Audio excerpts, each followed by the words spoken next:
Iyapapeiko, She Sherera Verónica Gómez, Amboe Guaraní. ¿Cómo les va? Mi nombre es Verónica Gómez y soy profesora de lengua guaraní. En este video vamos a hablar de la colonialidad. ¿Cómo se refleja en el idioma guaraní? Un término muy importante y que es bastante claro para reflejar esto es el término yopará. ¿Qué significa yopará? Es una palabra que está formada por dos raíces. Una es la palabra o la partícula yo. Yo es una partícula de reciprocidad y para es una palabra que significa que algo no es de un solo tono, no es liso. Por ejemplo, una tela. Una tela, si tiene varios colores, es para. Toda la palabra significa mezcla.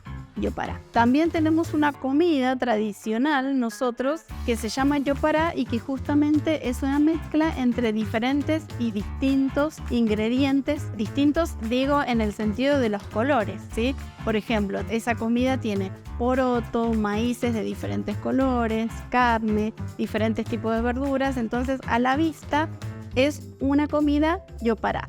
Es una comida que tiene diferentes colores, es decir, es una mezcla. Volviendo a lo lingüístico, el guaraní yopará se lo conoce por ser una mezcla entre el guaraní y el castellano. Pero lo importante acá es que en realidad la estructura es guaraní. El castellano se toma prestado y se refleja, por ejemplo, en algunas palabras en las que usamos verbos. Conjugamos los verbos del castellano que por ahí el pueblo guaraní no conocía, lo conjugamos en guaraní. Por ejemplo, el verbo leer. El verbo leer, un guaraní hablante dice She ale, yo leo. She ale kwa, yo sé leer. ¿Qué es lo que hacemos entonces? Tomar el verbo en castellano, le agregamos el prefijo de conjugación en guaraní y le sacamos la consonante final porque en guaraní no existen las palabras que terminen en consonante. Lo mismo va a pasar un verbo como escribir. She escribí, yo escribo. She escribí qua, yo sé escribir. Esto es un pequeñísimo resumen de cómo funciona el guaraní yopará, que es una forma particular de hablar